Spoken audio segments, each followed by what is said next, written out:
En el corazón del dinámico Valle del Río Grande de Texas, encontramos a un individuo excepcional, Juan Longoria. Con una trayectoria impresionante, ha dejado una huella indeleble tanto en el mundo corporativo como en el sector sin fines de lucro, ocupando posiciones directivas en 2 compañías. Juan Longoria aporta una riqueza de experiencia en liderazgo. No es de extrañar que haya copresidido los grupos de recursos de empleados latinos en ambas empresas, demostrando su dedicación a fomentar entornos laborales diversos e inclusivos. Académicamente destacado, Juan Longoria no solo posee uno, sino 2 títulos de maestría, testamento de su compromiso con el aprendizaje continuo y el crecimiento personal. Bienvenido, Juan Longoria. Hello, everybody. Mauricio Garcia here, yet with another episode of the Dimensional Podcast. It is our commitment and our promise to bring you people that inspire us with their example. And today is no exception. We have a phenomenal individual, and I say that, and you'll know as we go in the conversation. So let's dive deep into what this podcast is about, because you've already seen a little bit about Juan in the interview, in the introduction that we did for him. So Juan Longoria, thank you so much for taking the time to be with us today, my friend. How are you? I'm good, man. How are you? Happy to be here. Hey, well, I'm always the happiest. I get the opportunity to dive into the minds of everybody who accept the conversation with us. And so, you know, one thing that that I found while I was scrolling through your social media account is, you know, this post that says, you know, the Latino community is a 2.8 trillion, you know, closing in at $3 trillion of just GDP. And just for perspective, right?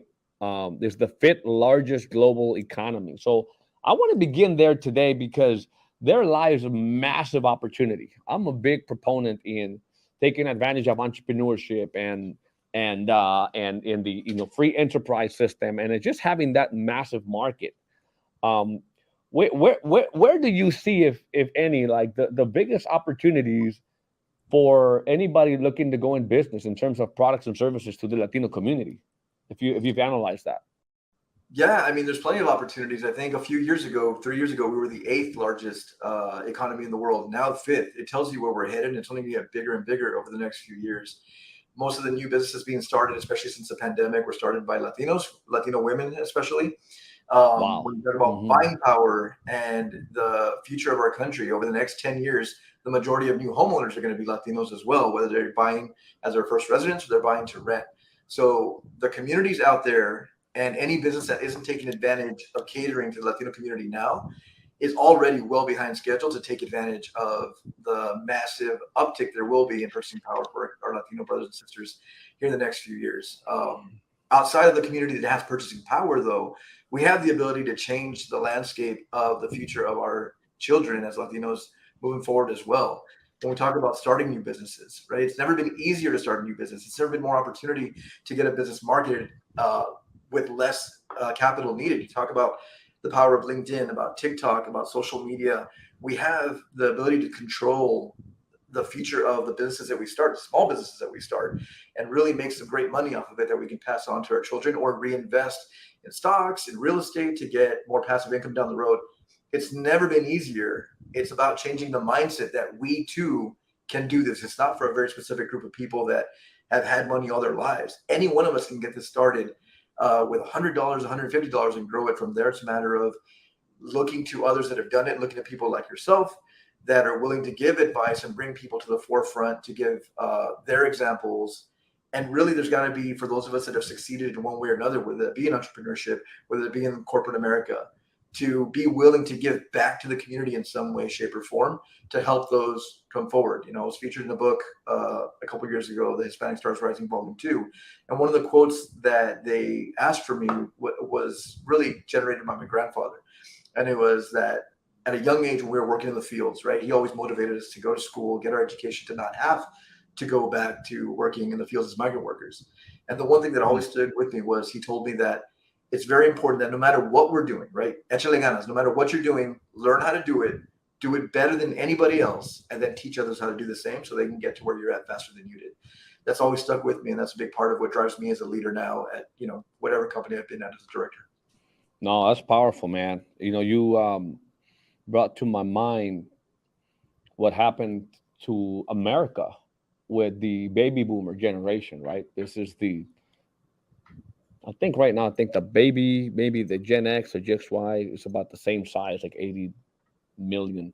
But the baby boomer generation really transformed America in so many different ways. You have 76 million babies were born between 1946, I think, and 1964, that generation. And it was said, everything from diapers to baby food to schools to constructions to cars.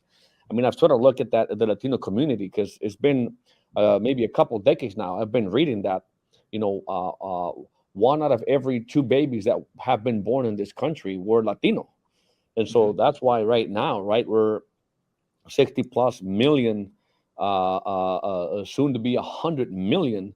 And so, yeah, it's obviously, it makes common sense here why home ownership will probably be most likely Latinos. And I think from almost every industry, right? You talk about these babies being born now in terms of financial services and all kinds of other products. It's not just to invest in companies that are really catering to that community, but even start businesses that service that community.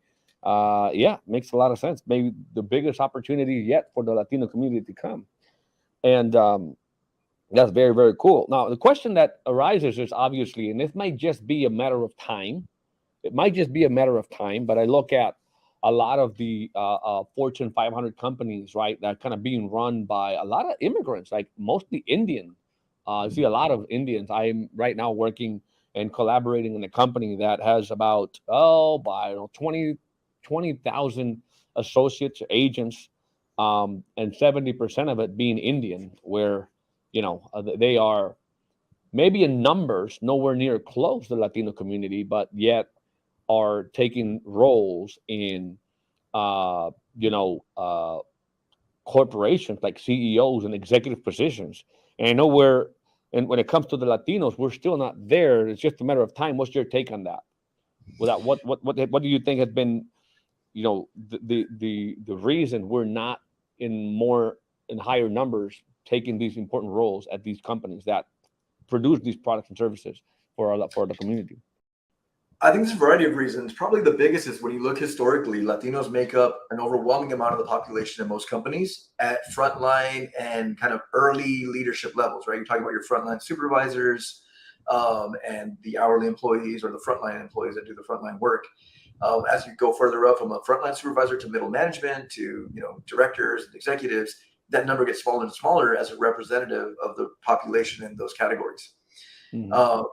I think part of that, when you just think about how the human mind works and the biases that we all have, that we're all born with, that we kind of grow accustomed to through observation, for a long time, man, I think people at the top have always seen Latinos as they're hard workers, but they're workers. They're not leaders. They're not strategic enough to make decisions. And it's up to us to change that perception, right? It took me, a really good mentor who was also Latino, to kind of wake me up and say, hey, man, you've been doing this job. You should be my boss. Why are you not a director yet? Why are you not an executive of this company with the knowledge and the ability to lead that you have? Mm-hmm. And it took him to kind of snap me out of the mindset of, no, man, I was raised to work hard and one day I'll get noticed and one day my opportunity will come. That opportunity is not going to come. No one's going to give it to us.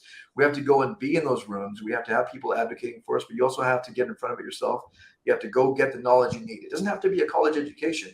We have to go somewhere and learn the language of the room, right? If you're in a corporate environment, you have to know the world of finance. You have to know what EBITDA is. You have to know how your company makes money. You have to know the bottom line, what drives it, and how you're part of that bigger business acumen to make sure that the decisions that you're a part of or you're recommending align with the forward progress of that business. Yeah, man. I'm sorry, go ahead. No, I was saying, when you can speak the language, that's the first step of opening the doors for people to see us differently. However, I think in the last year or two, it's been really great to see a lot of companies are putting Latinos in these CEO positions, nowhere near enough, but you're starting to see people understand that the way that we're raised and the strengths of being a Latino leader, our loyalty, our humbleness, our humility, the fact that we have a knack for being servant leaders and providing service to our employees and our clients, all of those things are things needed to make decisions at the highest level. So I think we're getting there. We're nowhere near where we need to be. But you also, I think, as a community with that purchasing power you talked about earlier, we have to let these companies know that we're going to invest in those that are investing in us. There's a lot of companies that are taking advantage of Hispanic Heritage Month, of everything that has to do with Latino leadership or Latinos in general to market to us. But when you look at the reports they put out, if they put them out, about the transparency and where their population lies at different levels of leadership, you see the disparity. So there's companies out there doing lip service. There's companies out there doing a real work to make sure that their representation matters. Yeah.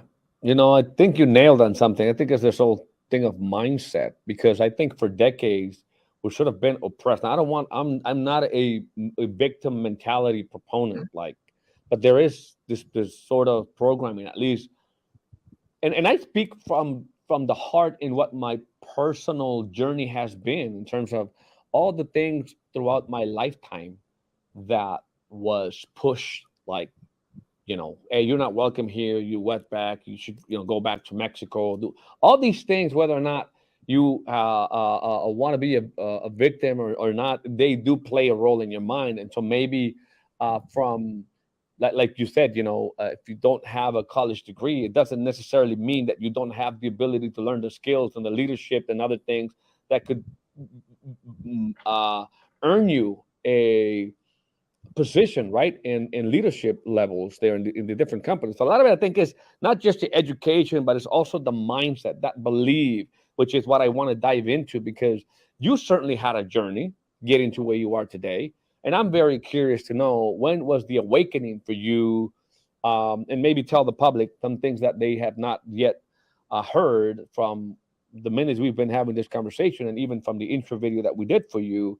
Like, how was your childhood? How was the whole mindset as you were growing up, and how the evolution of that has happened to be where you are today?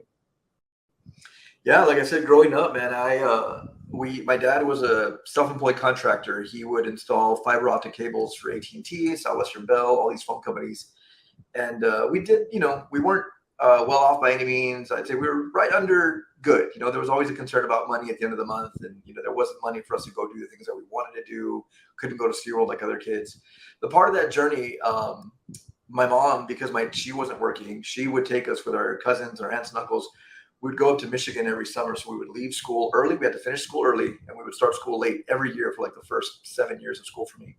And we would drive up to Michigan in a big white van, the whole family, that Mexican stereotype of 30 people pile out of a van. But we would get up to Michigan in a small town called Calavan, this little kind of farm. Great people. They were the Grosnickels was their last name. But yeah, we would pick asparagus, strawberries, cherries, cucumber. And that for me was time with the family. I didn't realize what it was. And I was the youngest one, so I didn't work as hard as everybody else, but I did get the experience of being out there with the bugs, and the snakes, and the frogs, and all that. As I got older, though, the experiences, like memories came back of things people would say, the occasional wetback comment, the occasional spit comment, right? Whatever it was, the insults, the view of this is where you belong, came back, and it bothered me, right? Because for me, I was a lighter skinned Latino. When I was home, especially living in South Texas in the Rio Grande Valley, 95% of people down here look just like me, right? And even if you aren't Hispanic, it doesn't matter if you're white or black or Asian. Everybody down here is some form of Mexican in our minds, right? So we all just kind of get along, and we kind of have a bubble that way. But as I got older, that really stood with me, and it bothered me that people thought less of me or my family or my darker cousins because of the way we looked or our last names or the way that we spoke. So I think early on I had something in me, without understanding it at a young age, that I wanted to be an example of what we could be and shut people up in a way and say, hey, I can do it as good as you and better, and I'm going to, right? That quote from my grandfather. Doesn't matter what you're doing. If you're picking asparagus, if you're in school, be better than everybody else. And that always drove me to try my best at everything I did. Graduating high school, I, got a job to help me pay for school. So I was waiting tables, was bartending. And in an odd way, that for me gave me a lot of skills when it came to networking and building relationships that I would lean on. And I still do to this day, to help me kind of advance my career. It made it easy for me to speak to people, to ask people for help, for advice, to open up and say, how did you do that? And if those that are willing to share, you sit down and you learn, you take advantage of that. So as I started working in call centers, it was a frontline expert. I was on the phone. I'm going to date myself, but I was taking phone calls for MSN dial-up internet access at one of their PPOs. But I did well. And again, my upbringing gave me a knack for being humble and understanding that a job that pays you well is worth protecting, and that service isn't something to be embarrassed of. It's something that we should all do for each other, whether it's at work or in our daily lives to help our community. So that, I think, drove me to do really well. I kind of moved up, but it wasn't really till I got to my previous company where I started moving up into levels of leadership. And a lot of it was based off of my ability to do my previous job well. The cool thing was that the leaders I had invested in my ability to lead, and they really taught me how to not just be an expert at the job, but how to help others make the same way. I think that's very important because a lot of people get promoted because of how good they are at a job, but they never get the development from somebody who's done it at a leadership level to learn how to be leaders. And that's why I think a lot of our Latino brothers and sisters get stuck in that frontline leadership role, because they can show people how to do it in their way, but they have a hard time developing a bench, then take over their job so they can go recreate that at a higher level. And the biggest wake-up call was right before I got promoted to director a few years ago, was that one director I had who taught me that it's okay to go ask for these positions, to go ask to be in the rooms where the decisions are made, to go meet with VPs and our CCOs and our COOs to tell them who we are, what we bring to the table, and what we're trying to do, and ask for their help or their support in getting to that, along with their feedback. It's a very uncomfortable thing, especially for Latinos, right? We get raised being made fun of by our friends and family for everything that we do. Even if it's something good, you get knocked down for it. That's what I'm referring to. Even at home, it's really about, you're trying to be better, and you're going to be made fun of. It's like you're not just made fun of, like ridiculed or whatever. So that kind of has a little bit to do in the psyche of anybody's trying to get off, go out to do something bigger. So, but finish your point, because I think you're going to somewhere deeper. Yeah, so I think when you have that wake up moment, whether you get it on your own, whether you get it through a peer, a friend, a mentor, a colleague, a boss, whatever it is, this conversation that you and I are having, if somebody thinks differently about, man, that's right, good. So the moment is when you understand your worth and your capabilities. I think what keeps us from achieving more is that fear of failure or the fear of not being ready, right? I've struggled with that in my past, where I'm like, I know I could do it, but I'm just not ready yet. And you're never going to be ready, right? I wasn't ready to be promoted from a manager or senior manager when I got promoted. I wasn't ready to be a director when I got promoted, but I was capable of doing the job. And there's a learning curve for everything that we do. If people read one leadership book, right? There's a lot of them out there, so many theories. I always try to look for the books that are practical in nature, that you can apply and walk you through applying it. If you read one book that you haven't read yet, is Situational Leadership 2. And what you learn in that book is that there's kind of 4 stages of development for everyone. And even if you're a top performer, you're the best at what you do in your industry. If you take on something else, you're going to go back down to the first level of development. You're going to need a lot of instruction, direction, and hand-holding through that process, and it's normal. So when you understand that, you hold yourself to a realistic standard. Now that fear of failure is gone, because you expect a learning curve, and it's okay to walk through that. But if you're capable and you're confident in your abilities to learn and do the job, there's nothing that's going to stop you. And that ultimately, for me, was what got me into a position now where I'm not just a director at a company, or at 2 companies now after I left my last one. I'm a very vocal director that shares my ideas, that has led innovation at these companies that I've been at successfully with great results for the clients, for the employees, and for the business, bottom line. And all that comes from not being afraid and being confident in your abilities. And that's the struggle, is people can help you get there, but you have to cross that line yourself. So we got to put imposter syndrome and all these challenges that we put up on ourselves. Earlier, you said you don't have that victim mentality, but you did mention that you felt oppressed, right? I 100% agree with what you're saying. And the oppression most of the times comes from within ourselves, which is unfortunate. So we have to learn to break out of that. And we need more people like you, like myself in this capacity, to say, hey, I get it. I've been through it. I've come out on the other side of it, and I'm still not done, right? I'm as a director, I'm not done, man. I have aspirations. The next one is a VP somewhere, then going up to CEO and be one of those numbers that helps the Latino case more so in the future. So you got to not be afraid. You got to go get what you want. No one's going to give it to you, but you got to get lined up, and you got to make sure you're representing. That's the mindset, because it's like, man, let me see if I can extract it properly. So one thing is having the know-how, like the skill. But what's more important, like possessing a certain skill and then moving on to the next challenge, is you'll never be ready. But if you believe in your ability to acquire that skill, is that what you're saying? Like, just go for it. If you believe in your abilities, not what you possess right now, but maybe go back and realize that what you know today, you didn't know a few years back, but it was that ability for you acquiring that new skill that got you here, and that can get you to the next level. Because you're just one ability or a few abilities away from achieving that position that you want. I truly believe that. I believe that action always gives you knowledge and not the other way around necessarily. Like knowledge doesn't get you to act, but action always get you new knowledge. And it's really just believing in yourself that taking on this challenge. Um, and then you'll see if you're made of it. Because what you're saying, if I understood correctly, is you're asking for these positions just believing in your abilities to perform, right? You knew you weren't necessarily ready at that moment, but you just believed in your ability to perform. Was that right? So Absolutely, right. I think it comes down to having an understanding of what what you want to do, and and then having you a got to plan. sell yourself. And then you You have to sell absolutely yourself to the executives, like how important it is to sales, because some people just think you only need sales to go sell a product or service. Like you got to learn how to sell yourself.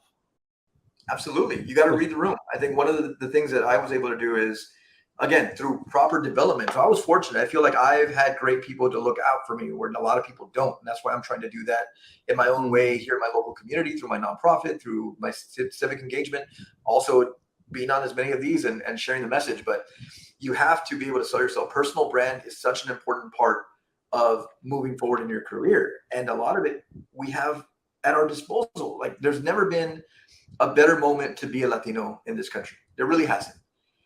The fact that we have that culture and that experience and our names and what we bring to the table right now, right? Again, the companies that are serious about advancing in the future are looking for Latinos to represent in a variety of different roles, whether it be leadership, whether it be product design.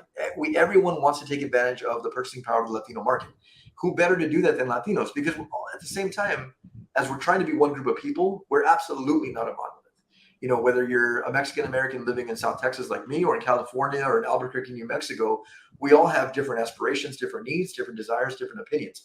Then you think about the fact that somebody who's Mexican is going to differ greatly from somebody who's Dominican or Cuban or Puerto Rican.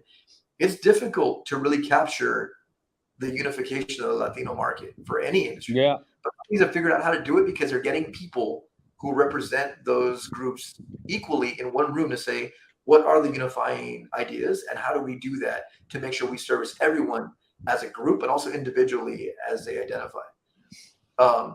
So you have that going for you if you're Latino, right? You have that experience and you have that knowledge that's part of making the broader decisions. So personal brand is super important. I get excited talking about personal brand. It's something I do for every single one of my employees. The development I got as a senior manager and even as a director. Yeah, let's talk about that. Let's talk about that. Let's kind of, in wrapping up in the personal brand, I think that'd be a very good thing to end it with.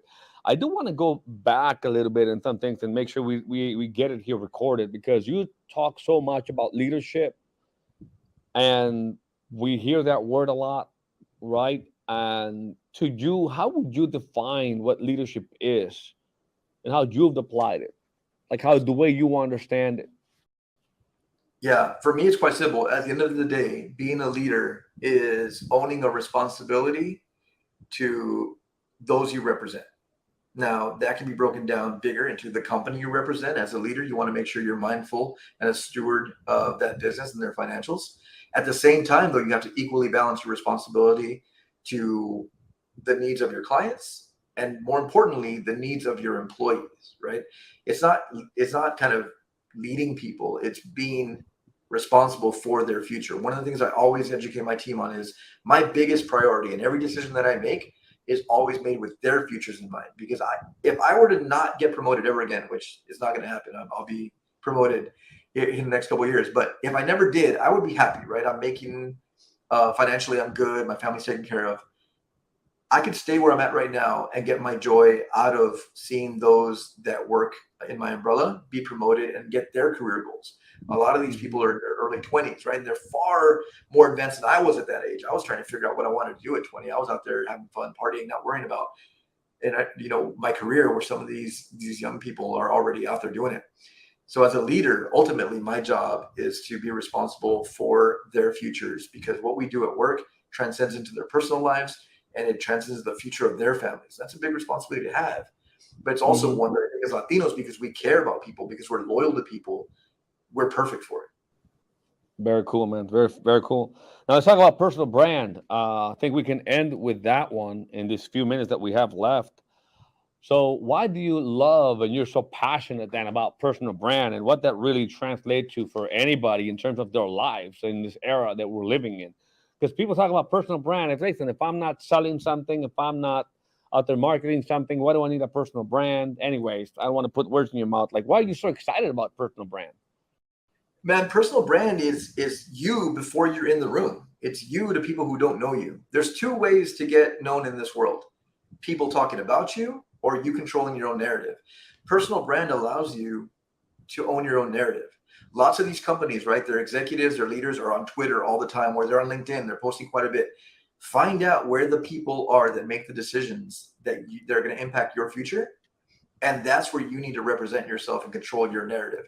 For example, my previous company, all of the VPs and executives were on Twitter, a lot.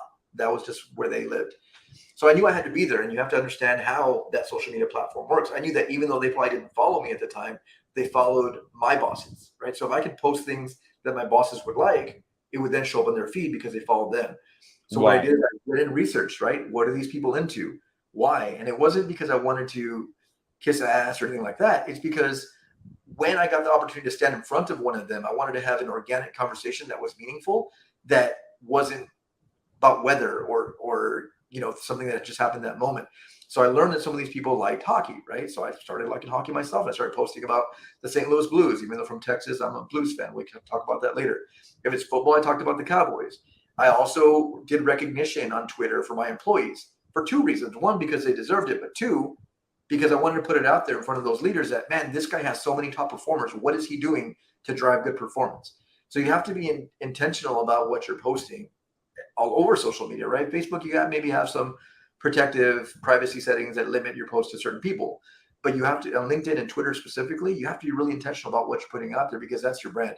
And how better to tell your own story through that way, right? And then when you do finally meet up with one of these executives, you say, hey, I heard you really love you love the 49ers. I'm a Cowboys fan. Like, have some jokes about that, but then lead your opening to lead into an idea you have about the business, or a question about their leadership, or where they want, the direction they want to take. These are the things that get people to see you differently, right? When somebody comes up to you and has a conversation you didn't expect, you don't forget them. So always find a way to tell yourself that way, and then using that, find a way to add value to those that will be making those decisions on your future before you have the job that you want.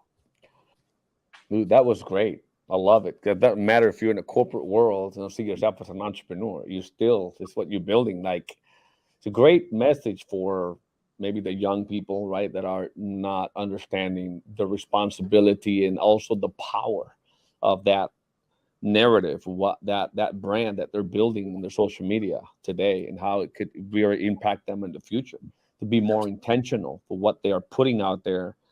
And you even revealed some strategy, which I loved. So it doesn't matter. You're in a corporate world, want to climb the corporate ladder, whether you want to go into the entrepreneurial space and do that. Love it.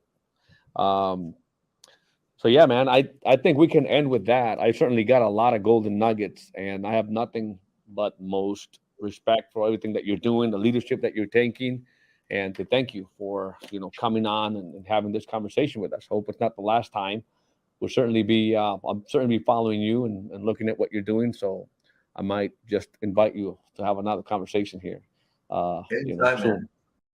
Anytime. And thank you for the platform and for what you're doing too. It's important. We all have to be out there being loud about what we've done, not being shameful, and encouraging others to do the same. So really appreciate people like you that do this.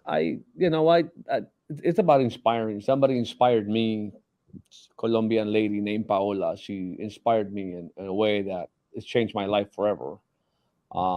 And sometimes it's all it takes. There's that little spark, somebody inspiring you to do things a little different. One new idea, one new paradigm, one new way of looking at things, which is the same as the new paradigm.